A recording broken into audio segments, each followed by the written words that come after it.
നമ്മുടെ മുഖത്ത് വരുന്ന ഒരു പർട്ടിക്കുലർ ഏരിയയിലുള്ള മുഖക്കുരു ഞെക്കി പൊട്ടിച്ചു കഴിഞ്ഞാൽ അത് വളരെ സീരിയസ് കോംപ്ലിക്കേഷൻ, ഈവൻ മരണത്തിന് വരെ കാരണമാകാമെന്ന് പലർക്കും അറിയാൻ പാടില്ല.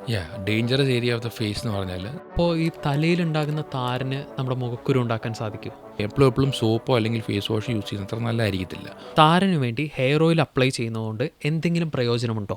നല്ല ക്വസ്റ്റ്യൻ ആണ്, ബിക്കോസ് എല്ലാവരും ചോദിക്കുന്ന ഒരു ക്വസ്റ്റ്യൻ ആണ്. ശരിക്കും ഈ ഹെയർ ഡൈ ചെയ്യുന്നത് നമ്മുടെ ആരോഗ്യത്തിന് നല്ലതാണ്? കാര്യമില്ല, അതുപോലെ അത്രയും സിവിയറായിട്ട് തന്നെ റിയാക്ഷൻ ഫേസിലും വരും. അമിതമായിട്ട് വെയിൽ കൊള്ളുന്നതിലൂടെ സ്കിൻ ക്യാൻസർ ഉണ്ടാകുമെന്ന് പറയുന്നു. ചാൻസസ് ഉണ്ട്. എങ്ങനെയാണ് നമ്മുടെ ശരീരത്തിലൊരു കറുത്ത മറുക് അല്ലെങ്കിൽ മറുക് ഒരു ക്യാൻസറസ് ആണ് എന്ന് തിരിച്ചറിയാൻ സാധിക്കുക? യൂഷ്വലി മറുക് നമ്മൾ നോക്കുന്നത് 4 പോയിന്റ്സ് ആണ്. നമസ്കാരം, welcome back to doctor H P talks. നമ്മുടെ ശരീരത്തിലെ ഏറ്റവും വലിയ അവയവം ഏതെന്ന് ചോദിച്ചാൽ അത് നമ്മളെ ആസകലം കവർ ചെയ്യുന്ന സ്കിന്ന് തന്നെയാണ്. വളരെ കോമൺ ആയിട്ടുള്ള സ്കിൻ പ്രോബ്ലംസ് മുതൽ ക്യാൻസർ വരെ നീളുന്ന തരത്തിൽ ഒരുപാട് സ്കിൻ കണ്ടീഷൻസ് ഉൾക്കൊള്ളുന്ന ഒന്നാണ് ഡെർമറ്റോളജി. ഇന്നത്തെ ഈ എപ്പിസോഡിൽ അതെല്ലാം നമുക്ക് ഉൾക്കൊള്ളിക്കാൻ സാധിച്ചില്ലെങ്കിലും വളരെ കോമൺ ആയിട്ടുള്ള ഒരുപാട് പ്രശ്നങ്ങളെക്കുറിച്ച് സംസാരിക്കാൻ പോവുകയാണ്. പേഴ്സണലി ഞാൻ പറയും every one must watch this episode till end. കാരണം നമ്മൾ ഓരോരുത്തരും എന്തെങ്കിലുമൊക്കെ തരത്തിലുള്ള സ്കിൻ പ്രോബ്ലംസിലൂടെ കടന്നു പോകുന്നവരായിരിക്കും. ഇന്നത്തെ ഈ എപ്പിസോഡിൽ നമുക്കൊപ്പമുള്ളത് one of the most experienced doctor Eapen Thomas, consultant dermatologist, Kadambapuzha hospitals, Kanjirappally. Welcome doctor Eapen, welcome to doctor H P talks. Thank you. ഈ എപ്പിസോഡിൽ ഏത് ചർമ്മ രോഗത്തെക്കുറിച്ച് സംസാരിച്ച് തുടങ്ങണമെന്ന് ആലോചിച്ചപ്പോൾ മനസ്സിലേക്ക് വന്ന ഒറ്റ കണ്ടീഷനാണ് മുഖക്കുരു അഥവാ ആക്നെ. ഇന്ന് നോക്കിക്കഴിഞ്ഞാൽ ചെറുപ്പക്കാർ മുതൽ മുതിർന്നവർ വരെ എല്ലാവരിലുമുള്ള ഒരു വലിയ കൺസേൺ ആണിത്. ഡോക്ടർ, ആദ്യമായി തന്നെ ഞാൻ ചോദിക്കുകയാണ്, എങ്ങനെയാണ് ഒരു മുഖക്കുരു അഥവാ ആക്നെ ഉണ്ടാകുന്നത്? ഈ ആക്നെ അല്ലെങ്കിൽ മുഖക്കുരു ഈ പറഞ്ഞ പോലെ ഉണ്ടാകുന്നത് ടീനേജിലും ഒരു അഡോളസൻ്റ് ഏജിലുമാണ് കൂടുതലുണ്ടാകുന്നത്. അത് ഉണ്ടാകുന്ന പത്തോജനസിസ് അല്ലെങ്കിൽ ഉണ്ടാകുന്ന പ്രോസസ്സ് എന്ന് പറഞ്ഞാൽ ആദ്യം ഇതൊരു പൈലോസെബേഷ്യസ് യൂണിറ്റ്, അതായത് നമ്മുടെ ഹെയർ ഫോളിക്കിളിൻ്റെയും അതിൻ്റെ ചുറ്റിനുള്ള സെബേഷ്യസ് ഗ്ലാൻസിൻ്റെയും ഒരു പ്രോബ്ലമാണ്. അപ്പോൾ ആദ്യത്തെ പ്രോസസ്സ് എന്ന് പറഞ്ഞാൽ സീബം പ്രൊഡക്ഷൻ കൂടുക അല്ലെങ്കിൽ സെബോറിയ ഉണ്ടാകുന്നു. പിന്നെ വരുന്നതാണ് ഈ 2 ബാക്ടീരിയ ഉണ്ട് നമ്മുടെ സ്കിന്നിലുണ്ട്. പ്രൊപ്പിനോ ബാക്ടീരിയം ആക്നെ എന്ന് പറയുന്നത്, സ്റ്റെഫലോക്കോക്കസ് എപ്പിഡെർമിഡിസ്. ഇതിൻ്റെ ഓവർ പ്രൊഡക്ഷൻ അല്ലെങ്കിൽ കൂടുതലുണ്ടാകുന്നുണ്ട് രണ്ടാമത്തെ പ്രോസസ്സ്. മൂന്നാമത്തെയാണ് ഹൈപ്പർ കെരട്ടിനൈസേഷൻ, അതായത് നമ്മുടെ മുഖക്കുരു ഉണ്ടാകുന്ന അല്ലെങ്കിൽ ഹെയർ ഫോളിക്കിളിന് അറ്റത്തുള്ളാവുന്ന ബ്ലോക്കേജ്. ഇത് മൂന്നും കാരണം ഒരു ഇൻഫ്ലമേഷൻ ഉണ്ടാകുന്നു. ഇതാണ് പത്തോജനസിസ് അല്ലെങ്കിൽ ഉണ്ടാകുന്ന പ്രോസസ്സ്. ഇനി ഉണ്ടാകാനുള്ള കാരണം ചോദിക്കുവാണെങ്കിൽ യൂഷ്വലി ഹോർമോണൽ ചേഞ്ചസ് ആണ് വരുന്നത്. ഈ ഹോർമോണൽ ചേഞ്ചസ് വരുമ്പോൾ ഈ സീബം സെക്രീഷൻ കൂടും, അത് ഒരു കാരണം. പിന്നെ നമ്മൾ കഴിക്കുന്ന ഡയറ്റ്, ഭക്ഷണ സാധനങ്ങൾ ഒരു വലിയ കാരണമാണ്. പിന്നെ നമ്മൾ എസ്പെഷ്യലി ലേഡീസ് ആണെങ്കിൽ കോസ്മെറ്റിക്സ് ഉപയോഗിക്കുന്നത് അല്ലെങ്കിൽ റെഗുലറായിട്ട് ഫേസിൽ എന്തെങ്കിലും അപ്ലൈ ചെയ്യുന്നതാണെങ്കിൽ നമ്മുടെ പോഴ്സ് ബ്ലോക്ക്ഡ് ആവുന്നു.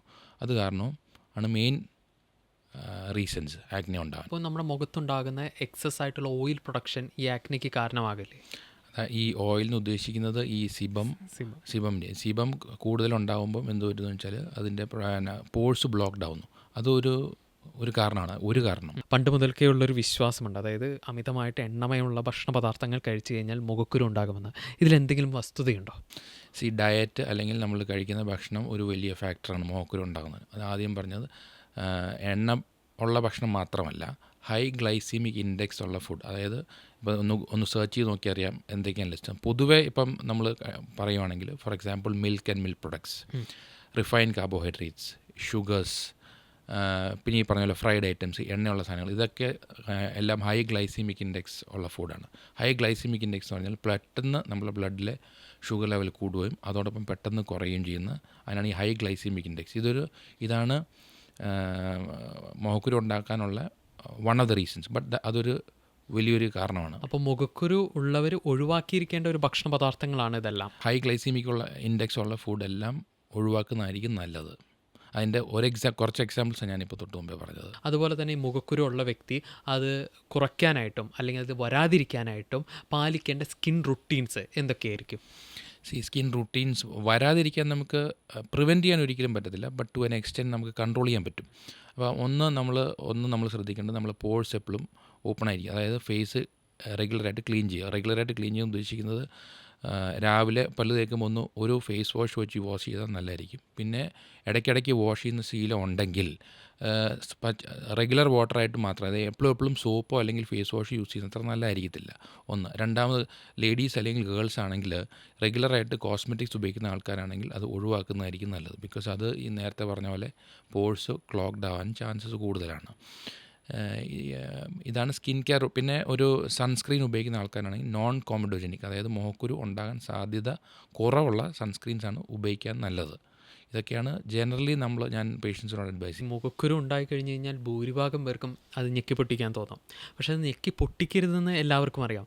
എന്നാൽ നമ്മുടെ മുഖത്ത് വരുന്ന ഒരു പർട്ടിക്കുലർ ഏരിയയിലുള്ള മുഖക്കുരു ഞെക്കി പൊട്ടിച്ച് കഴിഞ്ഞാൽ അത് വളരെ സീരിയസ് കോംപ്ലിക്കേഷൻ, ഈവൻ മരണത്തിന് വരെ കാരണമാകാമെന്ന് പലർക്കും അറിയാൻ പാടില്ല.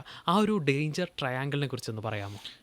Dangerous area of the face എന്ന് പറഞ്ഞാൽ നമ്മുടെ ലിപ്സിൻ്റെ upper part of the lips, ചുണ്ടിൻ്റെ മോൾ ഭാഗവും മുകളിലോട്ട് എക്സ്റ്റെൻഡ് ചെയ്ത മൂക്കിൻ്റെ ഒരു up to the mid of the nose, അതാണ് dangerous area of the face. എന്തുകൊണ്ട് ഇത് dangerous area of the face എന്ന് പറഞ്ഞാൽ അതിൻ്റെ ബ്ലഡ് സപ്ലൈ നമ്മുടെ ബ്രെയിനിലേക്ക് ഡയറക്റ്റ്ലി ഇൻവോൾവ് ആണ്. ക്യാവർണസ് സൈനസ് എന്ന് പറഞ്ഞൊരു നമ്മുടെ ബ്രെയിനിലൊരു ഭാഗമുണ്ട്, അതുമായിട്ട് കണക്റ്റഡ് ആണ്. അപ്പോൾ ഈ ഏരിയയിൽ വരുന്ന മുഖക്കുരു മാത്രമല്ല, any skin infections it has to be treated carefully. അപ്പം മുഖക്കുരു അവിടെ പൊട്ടിക്കുവാണെങ്കിൽ, അവിടെ ഇൻഫെക്റ്റഡ് ആയാൽ ഇത് ഈ പറഞ്ഞ പോലെ സീരിയസ് കോംപ്ലിക്കേഷൻസ് വരാൻ സാധ്യത കൂടുതലാണ്.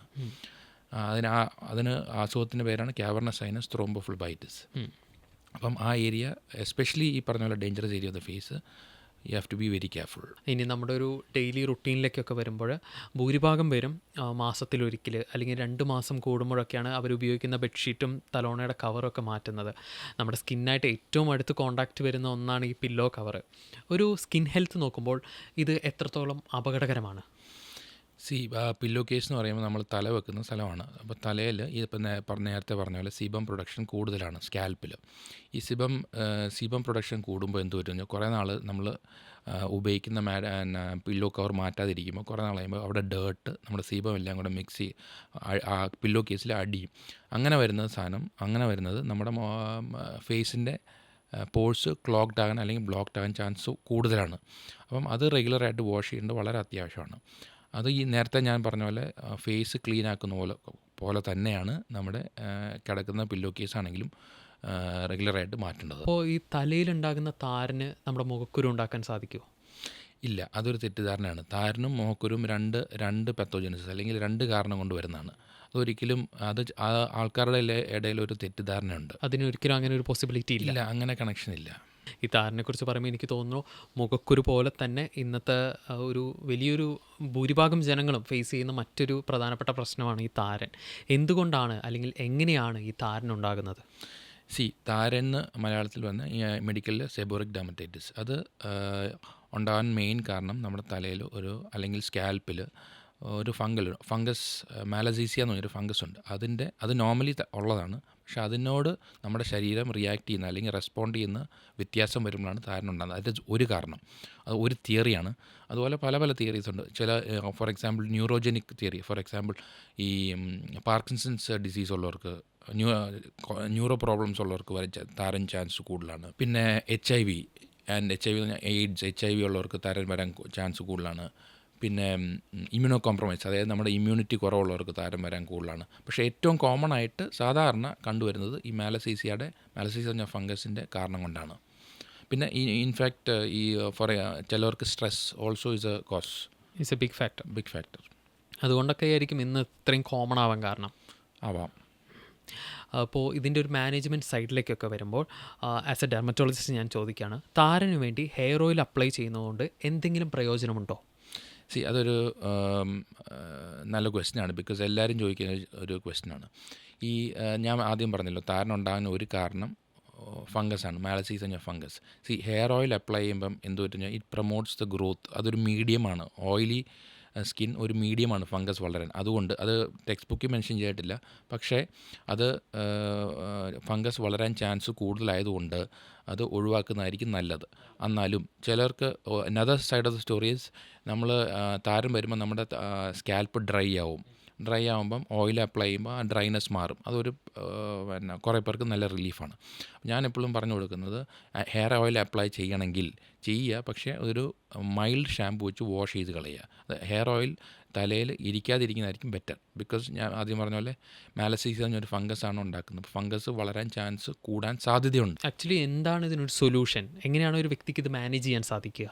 ആദ്യം നമ്മൾ ഡിഫറൻഷ്യേറ്റ് ചെയ്യേണ്ടത് സെബോറിക് ഡെർമറ്റൈറ്റിസ് അല്ലെങ്കിൽ താരൻ, അതിന് മുമ്പേ വരുന്ന ഡ്രൈ സ്കാൽപ്പ്, ഡ്രൈ സ്കിൻ പോലെ തന്നെ ഡ്രൈ സ്കാൽപ്പുണ്ട്. പിന്നെ അതിൻ്റെ സിവിയർ ഫോമായിട്ട് വരുന്നതാണ് തലയിൽ മാത്രം വരുന്ന സോറിയാസിസ് ഉണ്ട്. ഇത് എങ്ങനെ ഡിഫറൻഷ്യേറ്റ് കഴിഞ്ഞാൽ അത് ക്ലിനിക്കലി ഡിഫറൻഷ്യേറ്റ് ചെയ്യാൻ പറ്റുള്ളൂ. അതിന് ടെസ്റ്റുകളൊന്നുമില്ല. ഡ്രൈ സ്കിൻ പോലെ തന്നെ ഡ്രൈ സ്കാൽപ്പും വരാം. അപ്പം സ്കിൻ ഡ്രൈ ആകുന്ന പോലെ തന്നെ തലയും ഡ്രൈ ആവും. അതിൻ്റെ ഒരു നെക്സ്റ്റ് സ്റ്റേജ് ആയിരിക്കാം താരൻ അല്ലെങ്കിൽ സെബോറിക് ഡെർമറ്റൈറ്റിസ്. അത് കണ്ടമാനം തലമുടി തട്ടുമ്പോൾ ഇങ്ങനെ ഷോൾഡറിൽ വീഴാം, അല്ലെങ്കിൽ ദേഹത്ത് അല്ലെങ്കിൽ മുഖത്ത് വരാം. അത് പക്ഷേ ഫൈൻ സ്കെയിൽസ് ആയിരിക്കും. സ്കെയിൽസ് എന്ന് പറഞ്ഞാൽ ചെറിയ ചെറിയ പൊടി പോലെ ആയിരിക്കും. അതിൻ്റെ കുറച്ചുകൂടെ സിവിയർ ഫോമാണ് സിബോസോറിയാസിസ് അല്ലെങ്കിൽ തലയിൽ വരുന്ന സോറിയാസിസ്. അപ്പോൾ അത് എങ്ങനെയാണെന്ന് വെച്ചാൽ നമ്മുടെ ഹെയർ ലൈൻ, തലമുടി ഉള്ള ഭാഗത്തുനിന്ന് പുറത്തേക്ക് എക്സ്റ്റെൻഡ് ചെയ്യും. അതായത് നെറ്റിയിലേക്ക് വരും, കഴുത്തിന് താഴോട്ട് വരും, ചെവിയുടെ പുറകിൽ, അവിടെയെല്ലാം സ്പ്രെഡ് ചെയ്യും സിബോസോറിയാസ്. ദാറ്റ് ഈസ് നോർമൽ സ്കിന്നിലേക്ക് വരുന്ന മാത്രമല്ല തിക്സ് ഫ്ലേക്സ് ആയിരിക്കും. സെബോറിക് ഡെർമറ്റൈറ്റിസ് അല്ലെങ്കിൽ താരൻ ഫൈൻ സ്കെയിൽസ് ആയിരിക്കും. സോറിയാസിസ് ആണെങ്കിൽ തിക്ക് സ്കെയിൽസ്, അതായത് പൊറ്റൻ പോലെ പൊളിഞ്ഞു വരും. യെസ്, പൊറ്റൻ പോലെ പൊളിഞ്ഞു വരും. അങ്ങനെയാണ് ഡിഫറൻഷ്യേറ്റ് ചെയ്യുന്നത് ക്ലിനിക്കലി. അപ്പം ഇത് മൂന്ന് കാരണം കൊണ്ട് വരുന്നത്. അതുകൊണ്ട് അതിൻ്റെ ട്രീറ്റ്മെൻറ്റ് മൂന്ന് കാരണമാണ് ബേസ്ഡ് ഓൺ ദ ഡയഗ്നോസിസ്. അതെ. അപ്പം താരനാണെങ്കിൽ നമ്മൾ ആദ്യം സാധാരണ പറയും മാലസീസിയ ഒരു ഫംഗൽ ഇൻഫെക്ഷൻ, ഫംഗൽ കാരണം ഉള്ളതുകൊണ്ട് ഒരു anti fungal shampoo, mild anti fungal shampoo, ketoconazole shampoo ആണ് സാധാരണ കൊടുക്കുന്നത്. അതാണ് ഫസ്റ്റ് ലൈൻ കൊടുക്കുന്നത്. കീറ്റോകോണസോൾ ഷാമ്പു ഉപയോഗിക്കുമ്പോഴും അത് ജീവിതകാലം മൊത്തം ഉപയോഗിക്കാനുള്ളതല്ല. എന്നുവെച്ചാൽ അതൊരു ആൻറ്റി ഫംഗലാണ്. അപ്പം പ്രൊലോങ്ഡ് യൂസ്, കുറേ നാൾ ഉപയോഗിച്ച് കഴിഞ്ഞാൽ അതിനോട് റെസിസ്റ്റൻസ് വരാൻ സാധ്യത കൂടുതലാണ്. ബിക്കോസ് അതൊരു മെഡിക്കേറ്റഡ് ഷാമ്പു ആണ്. അതിന് മരുന്നുണ്ട്, കീറ്റോകോണസോൾ എന്ന ആൻറ്റി ഫംഗലുണ്ട്. അതുകൊണ്ട് ഉപയോഗിക്കുകയാണെങ്കിൽ ഒരാഴ്ച 2 ദിവസമോ അല്ലെങ്കിൽ 3 ദിവസമോ ഉപയോഗിക്കുക. മേ ബി ഒരു കപ്പിൾ ഓഫ് വീക്സ്, ഒരു 3-4 മാസത്തേക്ക് 3-4 ആഴ്ചത്തേക്ക് ഉപയോഗിച്ച് നിർത്തുന്നതായിരിക്കും നല്ലത്. That is mild form of dandruff. ഇനി കുറച്ചുകൂടെ സിവിയർ ആണെങ്കിൽ നമ്മൾ ഓറൽ ആൻറ്റി ഫംഗൽസ്, അതായത് ആൻറ്റി ഫംഗൽസ് ടാബ്ലറ്റ് ആയിട്ട് കൊടുക്കാം. പിന്നെ ഇച്ചിരൂടെ സിവിയർ ആണെങ്കിൽ ഒരു മൈൽഡ് ടോപ്പിക്കൽ സ്റ്റീറോയിഡ് ലോഷൻ, തലയിൽ അപ്ലൈ ചെയ്യുന്ന സ്റ്റീറോയിഡ് ലോഷൻ കൊടുക്കാറുണ്ട്. അത് depending upon the severity and stage of dandruff or psoriasis. Actually ഈ താരൻ്റെ കൂടെ മുടി കൊഴിച്ചിലും കൂടെ വരുമ്പോഴാണ് അത് വലിയൊരു കൺസേൺ ആയി മാറുന്നത്. ഇന്നാണെങ്കിൽ അത് സർവ്വസാധാരണമായി. ബട്ട് വൈ, എന്തുകൊണ്ടാണ് ഇന്ന് മുടി കൊഴിച്ചിൽ ഇത്ര കോമൺ ആകാൻ കാരണം? മുടി കൊഴിച്ചിൽ ഇപ്പം കോമൺ ആണോ എന്ന് വെച്ചാൽ ആണ്. പക്ഷെ പണ്ട് പോലെ ഉണ്ടായിരുന്നു, ആൾക്കാർ ഇഗ്നോർ ചെയ്തായിരിക്കാം, അതറിയത്തില്ല. ഇപ്പോൾ ആൾക്കാർ കൂടെ അവെയറാണ്. ഒന്ന്. രണ്ടാമത്തത് അവരുടെ life style is a very important factor. Because stress ഒരു വലിയൊരു കാരണമാണ് മുടി കൊഴിച്ചിലിന്. ഫോർ എക്സാമ്പിൾ അഡൾട്ട്സിലാണെങ്കിലും ഈവൻ യങ്ങർ പിള്ളേരിലാണെങ്കിലും, ഇപ്പോൾ സ്കൂളിൽ പോകുന്ന പിള്ളേർ എക്സാം ടൈമിൽ അവർ വന്നിട്ട് പറയും മുടി കൊഴിച്ചിൽ കൂടുതലാണ്, പേരൻസ് വന്നിട്ട് പറയും. അതിൻ്റെ കാരണം സ്ട്രെസ്സാണ്. വർക്കിംഗ് അഡൾട്ട്സ്, അതായത് ഓഫീസിൽ പോകുന്ന ആൾക്കാർ ഉറക്കമില്ല അല്ലെങ്കിൽ ഒത്തിരി സ്ട്രെസ്സാണ്, അതൊരു മുടി കൊഴിച്ചിൽ കാരണമാണ്. ഇനിയും ചില infections, for example dengue fever, അങ്ങനെ എന്തെങ്കിലും ഒരു ഇൻഫെക്ഷൻ നമ്മുടെ കുറച്ച് നാൾ ഹോസ്പിറ്റലൈസ്ഡ് ആവുകയാണ്, അങ്ങനെ ഒരു സിവിയർ ഫോം ഓഫ് ഇൻഫെക്ഷൻ വന്നാലും ഹെയർ ലോസ് വരും. പ്രഗ്നൻസി ഹെയർ ലോസ് വരാം. അതെല്ലാം ഈ സ്ട്രെസ്സാണ് കാരണങ്ങൾ. ദാറ്റ് ഈസ് ഞാൻ പറഞ്ഞത് ഈ കാലഘട്ടത്തിൽ കൂടുതൽ വരാനുള്ള കാരണം എന്താണെന്ന് ചോദിച്ചത്. അത് കൂടാതെയും ഹെയർ ലോസിന് വേറെ കാരണങ്ങളുണ്ട്. തൈറോയിഡ്, അതെ, ഹൈപ്പോതൈറോയിഡിസം ഒരു കാരണമാണ്. അയൺ ഡെഫിഷ്യൻസി അനീമിയ ഒരു കാരണമാണ്. ബയോട്ടിൻ ഡെഫിഷ്യൻസി അല്ലെങ്കിൽ ന്യൂട്രീഷൻ ഡെഫിഷ്യൻസി ഒരു കാരണമാണ്. ഇതെല്ലാം പറയുന്നത് normal in sense hair loss 2 ടൈപ്പാണ്, സ്കാറിങ് ആൻഡ് നോൺ സ്കാറിങ്. ഇപ്പം നമ്മൾ സംസാരിച്ചുകൊണ്ടിരിക്കുന്നതെല്ലാം നോൺ സ്കാറിങ് ആണ്. അതായത് സാധാരണ കാണുന്ന ഹെയർ ലോസ് അല്ലെങ്കിൽ അതിന് പറയുന്നത് ടീലോജൻ എഫ്ലൂവിയം എന്നാണ്. ഈ ആണുങ്ങളിൽ കാണുന്ന പാറ്റേൺ എന്ന് പറഞ്ഞാൽ, അതായത് കഷണ്ടി പോലെ കാണുന്ന ആൻഡ്രോജനിക് അലോപേഷ്യ, അതും വേറെ കാരണമാണ്. ഇപ്പം ഞാൻ സംസാരിച്ചത് ടീലോജൻ എഫ്ലൂവിനെ കുറിച്ച്, അതായത് നോർമലായിട്ട് കണ്ടുവരുന്ന ഹെയർ ലോസ്. ആക്ച്വലി എങ്ങനെയാണ് ഒരു വ്യക്തിക്ക് ഒരു എക്സസീവ് ആയിട്ടുള്ള ഹെയർ ലോസ് ഉണ്ട് എന്ന് മനസ്സിലാക്കാൻ സാധിക്കുക? അത് നമ്മൾ പറയുന്നത് എങ്ങനെയാണെന്ന് വെച്ചാൽ, പേഷ്യൻസിനോട് ഒന്ന് ഒബ്സർവ് ചെയ്യുക. അതായത് കുളിക്കുന്ന സമയത്തോ അല്ലെങ്കിൽ കോമ്പ് ചെയ്യുന്ന സമയത്തോ എന്തോരം തലമുടി പോകുന്നുണ്ട്, മോർ ദാൻ 150 അല്ലെങ്കിൽ അവർ അങ്ങനെ എണ്ണാൻ പറ്റത്തില്ല. പക്ഷേ അവർ പറയും ഡോക്ടറെ എൻ്റെ ഒരു കൈ മൊത്തം പിടിക്കാനുണ്ട്. അതൊരു സിഗ്നിഫിക്കൻറ്റ് നമ്പറാണ്. അല്ലെങ്കിൽ നമുക്ക് ചെയ്യാൻ പറ്റുന്ന ഹെയർ പുൾ ടെസ്റ്റ്. അത് ഡോക്ടേഴ്സ് അസസ് ചെയ്യുന്ന ഒരു ക്രൂഡ് മെത്തേഡാണ്. അതായത് നമ്മൾ തലമുടി പിടിച്ച് നോക്കി ഒരു പെർട്ടിക്കുലർ ഏരിയ സ്കാൽപ്പ് പിടിച്ച് നോക്കിയിട്ട് പുള്ളി ചെയ്യുമ്പം more than 3 it's considered significant. That is ഒരു ക്രൂഡ് മെത്തേഡാണ്. But that is only way of assessing whether it is significant or not. അസാധാരണമായിട്ട് മുടി കൊഴിച്ചിൽ അനുഭവപ്പെടുന്ന ഒരു വ്യക്തിക്ക് അത് കൺട്രോൾ ചെയ്യാനായിട്ട്, മാനേജ് ചെയ്യാനായിട്ട് എന്താണ് ചെയ്യാൻ സാധിക്കുക? മുടി കൊഴിച്ചിൽ ഞാൻ ആദ്യം പറഞ്ഞ പോലെ മെയിൻ കാരണം സ്ട്രെസ്സാണ്. So life style modification is very important. ഒന്നാമത്തെ കാര്യം ഉറക്കം അല്ലെങ്കിൽ വർക്ക് റിലേറ്റഡ് സ്ട്രെസ്സ്. നിങ്ങൾക്ക് മാനേജ് ചെയ്യാൻ പറ്റുവാണെങ്കിൽ, അതായത് നമുക്ക് തന്നെ മാനേജ് ചെയ്യാൻ പറ്റുവാണെങ്കിൽ അത് ചെയ്തേ പറ്റും. ബിക്കോസ് സ്ട്രെസ് ഒരു ഇമ്പോർട്ടൻറ്റ് ഫാക്ടറാണ്. മരുന്നോ അല്ലെങ്കിൽ ട്രീറ്റ്മെൻറ്റ് ഇല്ലാതെ തന്നെ മുടി കൊഴിച്ചിൽ നിൽക്കും. 2, നമ്മൾ കുളിക്കുമ്പം ഇറ്റ് ഈസ് ഡോക്യുമെൻറ്റഡ് അല്ല, എന്നാലും പൊതുവെ ആൾക്കാർ പറഞ്ഞു കേട്ടിരിക്കുന്നതാണ്, കുളിക്കുന്ന എല്ലാ ദിവസവും തല കഴുകാൻ പാടില്ലെന്നാണ് പറയുന്നത്. എസ്പെഷ്യലി ലേഡീസ് ആഴ്ച 2 അല്ലെങ്കിൽ 3 ദിവസമോ ഓൾട്ടർനേറ്റ് ഡേ ആയിരിക്കും ബെറ്റർ. ബിക്കോസ് എല്ലാ ദിവസവും ഹെയർ വാഷ് ചെയ്താൽ ഹെയർ ലോസ് വരാൻ ചാൻസസ് കൂടുതലാണ്. പിന്നെ നമ്മൾ ഉപയോഗിക്കുന്ന കണ്ടീഷണേഴ്സ്, ഷാമ്പൂ, വളരെ സ്ട്രോങ് ആയിട്ടുള്ള കണ്ടീഷണേഴ്സ്, ഷാമ്പൂ, റെഗുലർ യൂസ് നമ്മുടെ ഹെയറിൻ്റെ pH അല്ലെങ്കിൽ സ്കാൽപ്പിൻ്റെ pH ഓൾട്ടർ ചെയ്യും. അതും ഒരു കാരണമാണ്. ഒരു നല്ല മുടിയുടെ ആരോഗ്യത്തിനായിട്ട് ഒരു ഷാമ്പൂ അല്ലെങ്കിൽ കണ്ടീഷണേഴ്സ് എങ്ങനെയാണ് പ്രോപ്പർലി യൂസ് ചെയ്യേണ്ടത്? അത് എങ്ങനെയാണ് സെലക്ട് ചെയ്യുക? റെഗുലറായിട്ട് കണ്ടീഷണറും ഷാമ്പൂവും ഉപയോഗിക്കുന്ന ആൾക്കാരാണെങ്കിൽ, ഒന്നാമത്തെ കാര്യം ഡെയിലി കണ്ടീഷണർ ഷാമ്പൂ ഉപയോഗിക്കുന്നത് നല്ലതല്ല. ആഴ്ച 2 ദിവസവും 3 ദിവസവും മാക്സിമം. ഈ ഷാമ്പൂ എന്ന് പറഞ്ഞാൽ നമ്മുടെ സ്കാൽപ്പ് ക്ലീൻ ചെയ്യാനുള്ളൊരു സാധനമാണ്. കണ്ടീഷണർ എന്ന് പറഞ്ഞാൽ തലമുടിയിൽ ഉള്ളതാണ്. അപ്പം ഷാമ്പൂ ആണെങ്കിലും മൈൽഡായിട്ടുള്ള ഷാമ്പൂ ഉപയോഗിക്കുന്നതായിരിക്കും ഏറ്റവും നല്ലത്. ഫോർ എക്സാമ്പിൾ, ഞാൻ നേരത്തെ പറഞ്ഞ പോലെ കീറ്റോകോണസോളിൻ്റെ ഷാമ്പൂ ഒന്നും റെഗുലറായിട്ട് യൂസ് ചെയ്യേണ്ട നല്ലതല്ല. മൈൽഡ് ഷാമ്പൂ ഉപയോഗിക്കുക. അതും യൂസ് ചെയ്ത് കഴിഞ്ഞാൽ വാഷ് ചെയ്ത് കളയുക. കണ്ടീഷണർ ആണെങ്കിലും മൈൽഡായിട്ടുള്ള കണ്ടീഷണർ ഉപയോഗിക്കുക. അത്ര ശ്രദ്ധിക്കുക. അതിൻ്റെ ഒരു ഫ്രീക്വൻസി ഒക്കെ എങ്ങനെയായിരിക്കും? It is not documented, but ഞാൻ പറഞ്ഞ പോലെ regular use is not good. അപ്പോൾ ആഴ്ച 2 ദിവസമോ അല്ലെങ്കിൽ ഒരു 3 ദിവസമൊക്കെയാണ് മാക്സിമം നമുക്ക് ഉപയോഗിക്കാൻ പറ്റുള്ളൂ. പിന്നെ നമ്മൾ വാട്ടറിൻ്റെ ക്വാളിറ്റി ഈസ് വെരി ഇമ്പോർട്ടൻറ്റ്. വെള്ളം നമ്മൾ ഹാർഡ് വാട്ടർ ഒരു പ്രോബ്ലമാണ്. അപ്പം റെഗുലറായിട്ട് ഇപ്പം ഫോർ എക്സാമ്പിൾ സിറ്റീസിലൊക്കെ താമസിക്കുന്നതാണെങ്കിൽ അവർ ഉപയോഗിക്കുന്ന വെള്ളം ഹാർഡ് വാട്ടർ ആണെങ്കിൽ അത് ഡെഫിനറ്റ്ലി നമ്മുടെ തലമുടി കൊഴിച്ചിലിനെ ബാധിക്കും. അപ്പോൾ നമ്മൾ ഉപയോഗിക്കുന്ന ടൈപ്പ് ഓഫ് വാട്ടറും ഹെയർ ഫാളും തമ്മിൽ നല്ല റിലേഷൻ ഉണ്ട്. ഞാൻ ഇതൊക്കെ ചോദിക്കാൻ തന്നെ കാരണം ഇന്ന് വളരെ കോമൺ ആണ് ഹെയർ ഫാൾ. എല്ലാവരും വളരെ കോൺഷ്യസ് ആണ് ഇതിനെക്കുറിച്ച്. അതുകൊണ്ട് തന്നെ മാർക്കറ്റിൽ കേൾക്കുന്നതും കിട്ടുന്നതുമായിട്ടുള്ള എല്ലാ സാധനങ്ങളും വാങ്ങിച്ച് കഴിക്കുന്നുമുണ്ട്, തേക്കുന്നുണ്ട്. ഞാൻ ആഗ്രഹിക്കുന്നത് ഈ ഷോയിൽ നമുക്ക് ഇതിനെക്കുറിച്ച് ഒരു ക്ലാരിഫിക്കേഷൻ കൊടുക്കാൻ സാധിക്കണമെന്നാണ്. ഈ ബയോട്ടിൻ ഗംസും ടാബ്ലറ്റ്സും അതുപോലെ തന്നെ മിനോക്സിഡിലൊക്കെ ഉപയോഗിക്കുന്നത് നമ്മുടെ മുടി കൊഴിച്ചിലിന് നല്ലതാണോ? ആസ് എ ട്രീറ്റ്മെൻറ്റ് നമ്മൾ ആദ്യം കൊടുക്കുന്നത് ദാറ്റ് ഓൾസോ ഡിപ്പെൻഡ്സ് അപ്പോൺ ഏത് ടൈപ്പ് ഓഫ് ഹെയർ ലോസ് ആണെന്നുള്ളത്. ഫോർ എക്സാമ്പിൾ ടീലോജൻ എഫ്ലൂമ അല്ലെങ്കിൽ സാധാരണ കാണുന്ന ഒരു ഹെയർ ലോസ് ആണെങ്കിൽ നമ്മൾ ആദ്യം കൊടുക്കാൻ പോകുന്നത് മിനോക്സിഡിൽ തന്നെയാണ്. അത് മിനോക്സിഡിൽ ലോഷനാണ് കൊടുക്കുന്നത്. ലേഡീസ് ആണെങ്കിൽ അതിൻ്റെ സ്ട്രെങ്ത്ത് വ്യത്യാസം ഉണ്ടെന്നേ ഉള്ളൂ. ജെൻസ് ആണെങ്കിൽ 5%, ലേഡീസ് ആണെങ്കിൽ 2%ലാണ് തുടങ്ങുന്നത്. അത് പണ്ട് മുതലേ ഫോളോ ചെയ്യുന്നത്. അതോ മിനോക്സിഡിൽ യൂസ് ചെയ്യുന്നതുകൊണ്ട് ഒരു കുഴപ്പമില്ല. പക്ഷേ ഇറ്റ് ഈസ് റിവേഴ്സിബിൾ. അതായത് മിനോക്സിഡിൽ നിർത്തി കഴിയുമ്പോൾ പിന്നെയും മുടി കൊഴിയാൻ സാധ്യത കൂടുതലാണ്.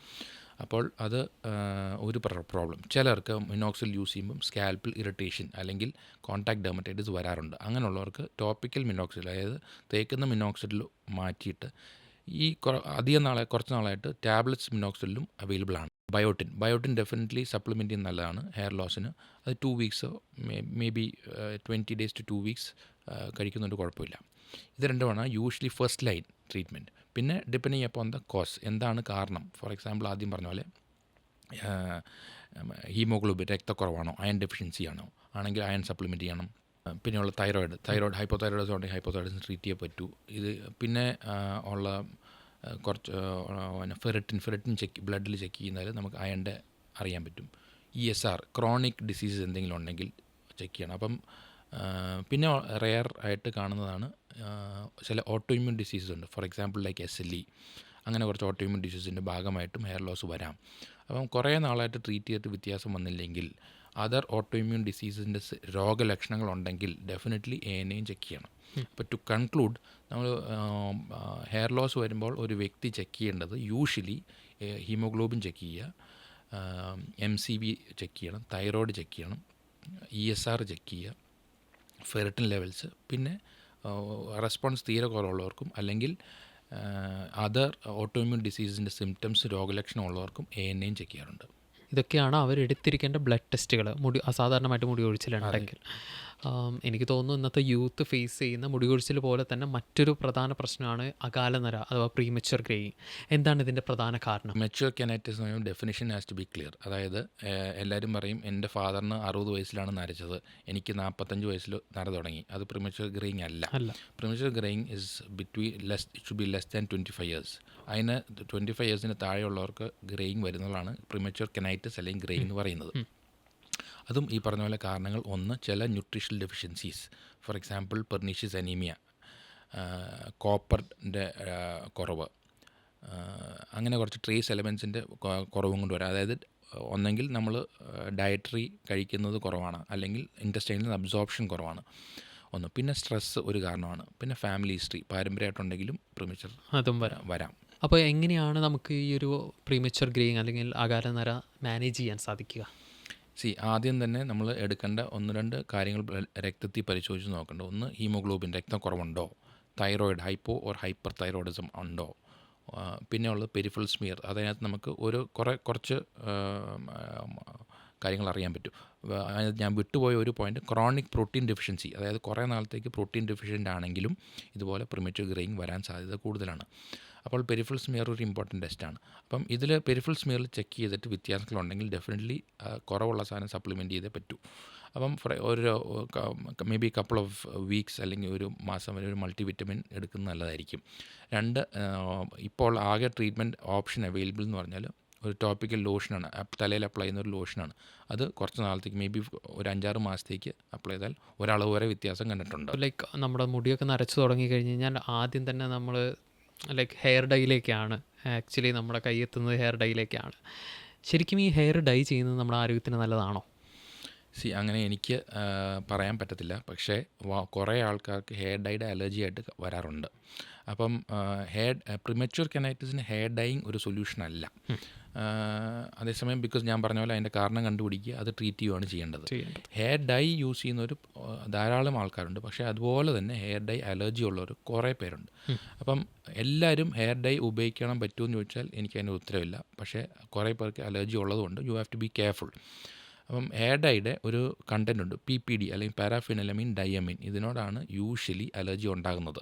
എന്നാൽ എല്ലാവർക്കും അതിനോട് അലർജി ഉണ്ടാകണം ഒരു നിർബന്ധമില്ല. അതുകൊണ്ട് എല്ലാവരും PPD ഫ്രീ ഹെയർ ഡൈ ഉപയോഗിക്കണമെന്ന് പറയാൻ പറ്റത്തില്ല.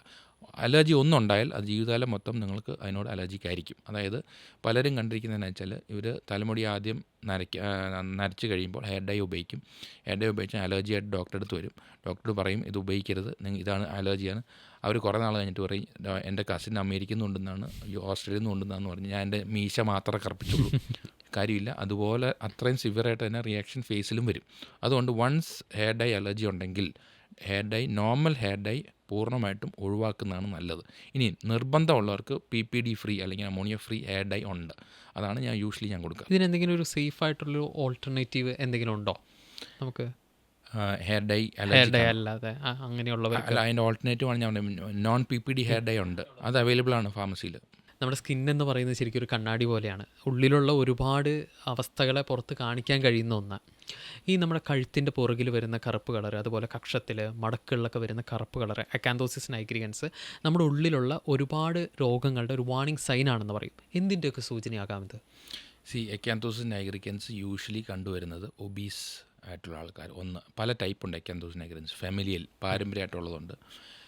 ഒബീസ് ആയിട്ടുള്ള സ്യൂഡോ അക്കാന്തോസിസ് നൈഗ്രിഗൻസ് അല്ലെങ്കിൽ ഒബീസ് അല്ലെങ്കിൽ വണ്ണം കൂടുതലുള്ള ആൾക്കാർക്കുള്ളതുണ്ട്. പിന്നെ ഡയബറ്റീസ് ഉള്ളവർക്ക് വരുന്നുണ്ട്. പിന്നെ മാലിഗ്നൻസി ക്യാൻസറിനോടനുബന്ധിച്ച് വരുന്ന അക്കാന്തോസിസ് നൈഗ്രിഗൻസും ഉണ്ട്. അപ്പം അക്കാന്തോസിസ് നൈഗ്രിഗൻസ് ഉണ്ടെങ്കിൽ ആദ്യം നമ്മൾ ശ്രദ്ധിക്കേണ്ടത് ഒബീസിറ്റി ഉള്ള ആൾക്കാരാണെങ്കിൽ അത് കുറയ്ക്കാം എന്തായാലും. 2, ഡയബറ്റീസ് ഒരു ഇൻഡിക്കേറ്ററാണ്. ഡയബറ്റീസ് ഉള്ള ഒരു പേഷ്യൻറ്റ് അക്കാന്തോസിസ് നൈഗ്രിഗൻസ് ആയിട്ട് വരുവാണെങ്കിൽ നമ്മൾ അവരോട് ബ്ലഡ് ഷുഗർ ചെക്ക് ചെയ്യാൻ എന്തായാലും പറയും. Because it is a sign of insulin resistance. അപ്പം പിന്നീട് എപ്പോഴെങ്കിലും ഡയബറ്റീസ് വരാൻ ചാൻസസ് ഉണ്ട്. അപ്പം വരാൻ ചാൻസസ് ഉണ്ട്. അതാണ് മോസ്റ്റ് ഇമ്പോർട്ടൻറ്റ് തിങ്, ഇൻഡിക്കേറ്റർ. ഇനിയും മലിഗ്നൻസി, അതായത് സാധാരണ അക്കാന്തോസിസ് നൈഗ്രിഗൻസ് വരാത്ത സ്ഥലങ്ങളിൽ, ഇപ്പം നിങ്ങൾ പറഞ്ഞ പോലെ കഴുത്തിൻ്റെ പുറകിൽ, കഷത്തിൽ, ഗ്രോയിൻ ഏരിയ, നക്കിൾസ്, ഇവിടെയാണ് യൂഷ്വലി വരുന്നത്.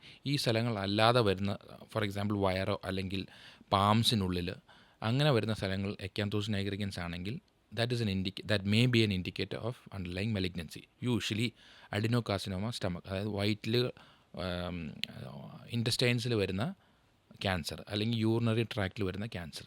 അത് റെയറാണ്, ബട്ട് അതാണ് ഈ 3 കാര്യങ്ങൾ നമ്മൾ ശ്രദ്ധിക്കേണ്ടത്. അങ്ങനെയാണെങ്കിൽ ഈ കുട്ടികളിലും ഇതുപോലെ തന്നെ കഴുത്തിലും കക്ഷത്തിലും മടക്കളിലും വരുന്ന കറുപ്പ് കളറ് അവർക്ക് ഭാവിയിൽ പ്രമേഹം വരാനുള്ള സാധ്യതയുണ്ട് എന്ന് കാണിക്കുന്ന ഒന്നാണോ? കുട്ടികൾ മാത്രമല്ല, ഈവൻ അഡൾട്ട്സിലും അത് ഞാൻ പറഞ്ഞ പോലെ ഇൻസുലിൻ റെസിസ്റ്റൻസിൻ്റെ ഒരു സൈനാണ്. അപ്പം ഡെഫിനറ്റ്ലി ഫാദറും മദറും ഡയബറ്റിക് ആണെങ്കിൽ ഡെഫിനറ്റ്ലി കൊച്ചിൻ്റെ കുട്ടി കെയർഫുൾ ആയിരിക്കണം. അപ്പോൾ അവരുടെ ഡയറ്റും കാര്യങ്ങളൊക്കെ അതനുസരിച്ച് വേണം മുന്നോട്ട് കൊണ്ടുപോകാനായിട്ട്. ഇന്ന് ക്ലിനിക്കിൽ വരുന്ന മിക്ക സ്ത്രീകളുടെ മുഖത്ത് കാണുന്ന ഒന്നാണ് കരിമംഗലം അഥവാ മെലാസ്മ. എന്തുകൊണ്ടാണ് ഇന്ന് ഈ മുഖത്ത് ഇരുണ്ട പാടുകൾ ഉണ്ടാക്കുന്ന കരിമംഗലം അഥവാ മെലാസ്മ ഇത്ര കോമൺ ആകുന്നത്? ഞാൻ നേരത്തെ പറഞ്ഞ പോലെ മെലാസ്മ അല്ലെങ്കിൽ കരിമംഗലം ഇന്നും ഉണ്ട്, പണ്ടും ഉണ്ട്. പണ്ട് ആൾക്കാർ അവെയർ അല്ലായിരുന്നു, അല്ലെങ്കിൽ അത് ട്രീറ്റ്മെൻറ്റ് ഇല്ലയെന്ന് പറഞ്ഞ് ഇഗ്നോർ ചെയ്യുമായിരുന്നു. ഇപ്പം ആൾക്കാർ കൂടുതൽ അവെയറാണ്. അപ്പം ഇന്നത്തെയും വ്യത്യാസമൊന്നും ഉണ്ടായിട്ടില്ല. ഇപ്പം ട്രീറ്റ്മെൻറ്റ് ഓപ്ഷൻസ് കൂടുതലുള്ളതുകൊണ്ട് ആൾക്കാർ അവെയർ ആണെന്നേ ഉള്ളൂ.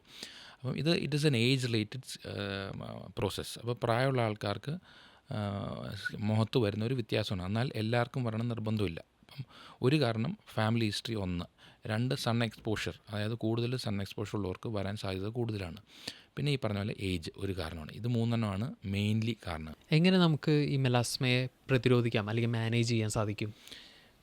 മെലാസ്മ മാനേജ്മെൻറ്റ് ഇച്ചിരി ഡിഫിക്കൽട്ടാണ്, പക്ഷേ എന്നാലും നമുക്ക് ട്രീറ്റ് ചെയ്യാൻ പറ്റും. ഏറ്റവും ഇമ്പോർട്ടൻറ്റ് സൺ പ്രൊട്ടക്ഷനാണ്. അതുകൊണ്ട് regular use of good sunscreen, അതായത് നല്ല സൺസ്ക്രീൻ എല്ലാ ദിവസവും നിങ്ങൾ ഉപയോഗിക്കണം നിർബന്ധമാണ്. അത് ഒരാൾ വരെ മെലാസ്മ ട്രീറ്റ് ചെയ്യാനല്ല, പ്രിവെൻറ്റ് ചെയ്യാനാണ് സഹായിക്കുന്നത്. അതായത് ഉണ്ടെങ്കിൽ മുന്നോട്ട് കൂടുതൽ ഉണ്ടാകാതിരിക്കാൻ സൺ പ്രൊട്ടക്ഷൻ ഒരാൾ വരെ സഹായിക്കും. പിന്നെ depending upon the stage of melasma, അത് വളരെ മൈൽഡാണെങ്കിൽ നമുക്ക് തേക്കുന്ന ക്രീംസ് കൊടുക്കാം. ഇല്ലെങ്കിൽ ചില ടാബ്ലറ്റ്സ് ഉണ്ട്, അത് ഒത്തിരി സിവിയറാണ്, ഈ ടാബ്ലറ്റ്സ് ഉണ്ട്. പിന്നെ ഉള്ള കെമിക്കൽ പീലിംഗ് ഉണ്ട്. ഇത് 3 ആണ് മെലാസ്മയിൽ ഇപ്പം അവൈലബിൾ ആയിട്ടുള്ള treatment options. That all depends upon the stage of melasma and severity. And also പേഷ്യൻസിൻ്റെ ക്വാളിറ്റി ഓഫ് ലൈഫ് എന്തോരം ബാധകമാണ്. ഇപ്പോൾ ചിലർ മുഖത്ത് ചെറിയ പാടാണെങ്കിൽ അവർ ഭയങ്കര ആങ്ഷ്യസ് ആയിരിക്കും. സോ അപ്പം നമ്മൾ അതിനനുസരിച്ചാണ് ട്രീറ്റ്മെൻറ്റ് കൊടുക്കുന്നത്. അവരുടെ ക്വാളിറ്റി ഓഫ് ലൈഫ് എഫക്റ്റ് ആണെങ്കിൽ will have to be more aggressive. അപ്പോൾ മെലാസ്മയെ സംബന്ധിച്ച് സൺസ്ക്രീൻ അപ്ലൈ ചെയ്യുന്നത് വളരെ ഇമ്പോർട്ടൻ്റ് ആണ്. 100%. മൊത്തത്തിലുള്ളൊരു തോട്ടുണ്ട്, അതായത് നല്ല വെയിലുള്ള ദിവസങ്ങളിൽ മാത്രം സൺസ്ക്രീൻ അപ്ലൈ ചെയ്താൽ മതി. ഇത് ശരിയാണോ? സൺസ്ക്രീൻ എല്ലാ ദിവസവും അപ്ലൈ ചെയ്യുന്നതാണ് ഏറ്റവും നല്ലത്. അത് സൺലൈറ്റിൽ മാത്രമല്ല, UVB ആൻഡ് UVA മാത്രമല്ല, ഈവൺ ഇൻഫ്രാറെഡ് റേസ് നമ്മുടെ സ്കിന്നിനെ ഡാമേജ് ചെയ്യും. ഇൻഫ്രാറെഡ് റേസ് നമ്മുടെ ട്യൂബ് ലൈറ്റ്സ്, ലാപ്ടോപ്പ്, അതിനെല്ലാം നമ്മുടെ സ്കിന്നിലേക്ക് ഇൻഫ്രാറെഡ് റേസും, അതായത് പുറത്തു പോകുമ്പം UVB ആൻഡ് UVA നമ്മുടെ സ്കിന്നിലൂടെ എക്സ്പോസ്ഡ് ആണ്. അത് നല്ല സൺലൈറ്റ് ഉള്ളപ്പോൾ മാത്രമല്ല, എല്ലാ ദിവസവും സൺസ്ക്രീൻ റെഗുലറായിട്ട് യൂസ് ചെയ്യുന്നതാണ് ഏറ്റവും നല്ലത്. അതുപോലെ തന്നെ ഈ അമിതമായിട്ട് വെയിൽ കൊള്ളുന്നതിലൂടെ സ്കിൻ ക്യാൻസർ ഉണ്ടാകുമെന്ന് പറയുന്നു. ഇതിന് വസ്തുതയുണ്ടോ? സ്കിൻ ക്യാൻസറിൻ്റെ ഒരു കാരണമാണ് എക്സസീവ് എക്സ്പോഷർ ടു സൺലൈറ്റ്, അതായത് കൂടുതൽ സൺ അടിക്കുന്നവർക്ക് ചാൻസസ് ഉണ്ട്. പക്ഷെ എന്നാലും ഇന്ത്യൻ സ്കിൻ ക്യാൻസേഴ്സിൻ്റെ incidence compared to white people കുറവാണ്. എന്നാലും സൺ എക്സ്പോഷർ ഞാൻ പറഞ്ഞ പോലെ ഒരു കാരണമാകാം എന്നല്ല, ആണ്. ഇപ്പോൾ അത് കോമൺ ആണോ നമ്മുടെ നാട്ടിൽ? ഇന്ത്യൻ പോപ്പുലേഷനിൽ പൊതുവെ കുറവാണ്. പക്ഷേ എനിക്ക് തോന്നുന്നു ഈ സ്കിൻ ക്യാൻസറിനെ കുറിച്ചൊക്കെ കേൾക്കുമ്പോൾ ആൾക്കാർ ഏറ്റവും കൂടുതൽ കോൺഷ്യസ് ആകുന്നത് അവരുടെ ദേഹത്തുള്ള മറുകുകളാണ്. എങ്ങനെയാണ് നമ്മുടെ ശരീരത്തിലൊരു കറുത്ത മറുക് അല്ലെങ്കിൽ മറുക് ഒരു ക്യാൻസർസ് ആണ് എന്ന് തിരിച്ചറിയാൻ സാധിക്കുക? യൂഷ്വലി മറുക് നമ്മൾ നോക്കുന്നത് 4 പോയിൻറ്റ്സാണ്. ABCD എന്ന് പറയും. A asymmetry, B border, C colour, D for diameter. അതായത് ഒരു മറുക് ഇറഗുലർ ബോർഡർ, അതിൻ്റെ ചുറ്റുപറ്റത്തും ക്ലീൻ സർക്കിളല്ല, ഇറഗുലർ ബോർഡർ ആണെങ്കിൽ നമ്മൾ കെയർഫുൾ ആയിരിക്കണം. എസിമെട്രി, അത് പല സ്ഥലത്ത് പല ഷേപ്പിലുള്ളതാണെങ്കിൽ നമ്മൾ കെയർഫുൾ ആയിരിക്കണം. കളർ ഡാർക്ക് ബ്ലാക്ക് അല്ലെങ്കിൽ ഒരു ഡാർക്ക് ബ്ലൂ അല്ലെങ്കിൽ ഒരു ചേഞ്ച് ഇൻ കളർ ഒരു കാരണമാകാം. പിന്നെ diameter more than 6 millimeter, size more than that, sudden increase in size ഒരു കാരണമാണ്. ചൊറിഞ്ഞു പൊട്ടി ബ്ലഡ് വരിക, ഇതൊക്കെയാണ് കെയർഫുൾ ആവേണ്ട കാര്യങ്ങൾ. പിന്നെ മെലനോമാനെ പറ്റി പറയുകയാണെങ്കിൽ, മെലനോമ ഇസ് വൺ ഓഫ് വേറൊരു സ്കിൻ ക്യാൻസറാണ്. അത് ഒരു ശരീരത്തിൽ 50 കൂടുതൽ മോൾ അല്ലെങ്കിൽ മറുകുകളുണ്ടെങ്കിൽ, which is and diameter more than 3 millimeter size ആണെങ്കിൽ ഡെഫിനറ്റ്ലി അത് ഇവാലുവേറ്റ് ചെയ്യേണ്ടതാണ്. അത് എങ്ങനെ ഇവാലുവേറ്റ് ചെയ്യും? ഡെർമറ്റോളജിസ്റ്റിനെ അല്ലെങ്കിൽ ഡോക്ടറിനെ കണ്ട് ഡെർമോസ്കോപ്പി, അതാണ് ഏറ്റവും ആദ്യം ചെയ്യേണ്ട സാധനം. ഡെർമോസ്കോപ്പി ചെയ്ത് എന്തെങ്കിലും അതിനകത്ത് സംശയം തോന്നുവാണെങ്കിൽ അത് ബയോപ്സി എടുക്കുകയാണ് ചെയ്യേണ്ടത്. അതുപോലെ തന്നെ ഈ നഖത്തിൽ വരുന്ന ബ്ലാക്കും ബ്രൗണും നിറത്തിലുള്ള വര ക്യാൻസറസ് ആണെന്ന് പറയും. ആസ് എ ഡെർമറ്റോളജിസ്റ്റ് ഡോക്ടറുടെ അഭിപ്രായം എന്താണ്? മെലനോനോക്കിയാണ് അതിന് പറയുന്നത്. അതൊരു it is a very common thing which we see in O P. അതായത് മിക്ക ദിവസവും കാണുന്ന ഒരു സാധനമാണ്. എന്നാലും മെലനോക്കിയ അറിഞ്ഞ് പല ആൾക്കാർക്കും ഡൗട്ട് ചോദിച്ചു വരുന്ന ഒരു ടോപ്പിക്കാണത്. ഈ മെലനോക്കിയ നമ്മുടെ പലരെ ആൾക്കാരുടെ നഖത്തിൽ നോക്കിയാൽ ഒരു നീട്ടത്തിൽ ഒരു ബ്ലാക്ക് കളർ ലൈൻ ഉണ്ടാവും. ഇതെപ്പോഴാണ് നമ്മൾ കെയർഫുൾ ആവേണ്ടതെന്ന് പറഞ്ഞാൽ, ഒന്ന് പണ്ട് മുതലേ നമ്മൾ പഠിച്ചുകൊണ്ടിരിക്കുന്ന കാലം മുതൽ നോക്കി ഹച്ചിൻസൺ സൈൻ എന്ന് പറയും. അതായത് ഈ ബ്ലൂ ഓർ ബ്ലാക്ക് ലൈൻ നമ്മുടെ നെയിൽ ഫോൾഡ്, അതായത് പുറകിലത്തെ നഖത്തിൻ്റെ തൊലിയിലേക്ക് എക്സ്റ്റെൻഡ് ചെയ്യുവാണെങ്കിൽ ദാറ്റ് ഇസ് ഒരു സൈനാണ്. പിന്നെ ഉള്ളത് നെയിൽ ഡിസ്ട്രോഫി, അതായത് നഖം പൊളിഞ്ഞു പോവുക അല്ലെങ്കിൽ നഖത്തിൻ്റെ അടിയിൽ എന്തെങ്കിലും ഒരു ഗ്രോത്ത്. പിന്നെ ഉള്ള അതിൻ്റെ ഷേപ്പ് ലൈൻ്റെ shape irregular. For example proximal എൻ്റെ നെയിൽ ഫോൾഡിനോട് ചേർന്നിരിക്കുന്ന ഭാഗം കുറച്ച് വൈഡാണ്, അല്ലെങ്കിൽ സ്ട്രെയിറ്റ് അല്ല ഇറഗുലർ ഷേപ്പ് ആണെങ്കിൽ ഒരു കാരണം. പിന്നെ അതിൻ്റെ കളർ, ഇതെല്ലാം നമുക്ക് ഡെർമോസ്കോപ്പി വഴിയേ കണ്ടുപിടിക്കാൻ പറ്റുള്ളൂ. യൂഷ്വലി ഡോക്ടർക്ക് ഓപ്പിൽ നിന്ന് കണ്ടുപിടിക്കാൻ അല്ലെങ്കിൽ ഒരു പേഷ്യൻറ്റിന് അറിയാൻ പറ്റുന്നത് ഈ ഹച്ചിൻസൺ സൈനാണ്. അതായത് ഈ ലൈൻ നെയിൽ ഫോൾഡിലേക്ക് അല്ലെങ്കിൽ പുറയിലേക്ക് എക്സ്റ്റെൻഡ് ചെയ്യുവാണെങ്കിൽ ഒരു കെയർഫുള്ളായിട്ടിരിക്കുന്ന ഒരു കാരണമാണ്. ഡോക്ടർ, ഞാൻ ജസ്റ്റ് ഒരു 2 ഇമേജസ് കാണിക്കാം. ഇത് തമ്മിലുള്ള ആക്ച്വൽ ഡിഫറൻസ് എന്താണ്? ആദ്യം കാണുന്നത് സ്കിൻ ടാഗ് അല്ലെങ്കിൽ അക്രോക്കോഡോൺ. അതൊരു എക്സസ് സ്കിൻ എന്ന് പറഞ്ഞുള്ളൂ. യൂഷ്വലി കാണുന്ന ഒബീസ് ആയിട്ടുള്ള പേഷ്യൻ, ഒബീസ് എന്ന് പറഞ്ഞാൽ വണ്ണം കൂടുതലുള്ള ആൾക്കാരാണ്. രണ്ടാമത്തെ പടം വാട്സ് ആണ് അല്ലെങ്കിൽ അരുമ്പാറയാണ്. അരുമ്പാറ എന്ന് പറഞ്ഞാൽ ഒരു വൈറൽ ഇൻഫെക്ഷനാണ്. അതൊരു അണുക്കളിൽ നിന്നുണ്ടാകുന്നതാണ്. ഇത് രണ്ടും 2 കോസാണ്. അപ്പം സ്കിൻ ടാഗ് ആണെങ്കിൽ നമ്മൾ യൂഷ്വലി അത് കോട്ടറൈസ് ചെയ്ത് കളയുകയാണ് ചെയ്യുന്നത്. അതോടൊപ്പം നമ്മൾ പേഷ്യൻസിന് അഡ്വൈസ് ചെയ്യും വെയിറ്റ് ലോസ്, അതായത് വെയിറ്റ് കുറയ്ക്കുക. പിന്നെ സൺ പ്രൊട്ടക്ഷൻ. അത് ബിക്കോസ് സ്കിൻ ടാഗ്സ് യൂഷ്വലി ഫേസിലും നെക്കിലും വരുന്നതുകൊണ്ട് sun protection may be beneficial എന്ന് പറയുന്നു. ഇതാണ് സ്കിൻ ടാഗ്സിൻ്റെ ഒരു പേര്. അരുമ്പാറ എന്ന് പറയുന്നത് വാട്സ്, ഞാൻ പറഞ്ഞ പോലെ ഒരു വൈറൽ ഇൻഫെക്ഷനാണ്. അപ്പോൾ അത് ട്രീറ്റ് ചെയ്തില്ലെങ്കിൽ അത് സ്പ്രെഡ് ചെയ്യും. അത് ഒരാളുടെ നിന്ന് അടുത്ത ആൾക്കും വരാൻ സാധ്യത കൂടുതലാണ്. So depending upon the area, ഏത് ഭാഗത്താണ് അരുമ്പാറ വരുന്നത്, അങ്ങനെയാണ് നമ്മൾ ട്രീറ്റ്മെൻറ്റ് ഓപ്ഷൻസ് ഡിസൈഡ് ചെയ്യുന്നത്. ട്രീറ്റ്മെൻറ്റ് ഓപ്ഷൻസ് കുറേ ഉണ്ട്. ഒന്നെങ്കിൽ നമുക്ക് കരിച്ച് കളയാം, അതായത് ഇലക്ട്രോ കോട്ടർ ചെയ്ത് കളയാം.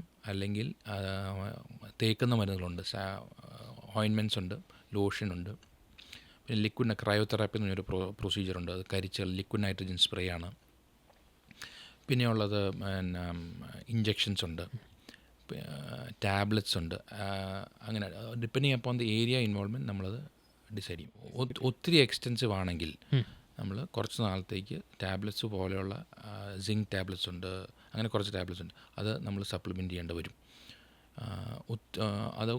ഇത് ഞാൻ പറയുന്നത് നോർമൽ സ്കിന്നിൽ വരുന്ന വാട്സാണ് അല്ലെങ്കിൽ അരുമ്പാറ.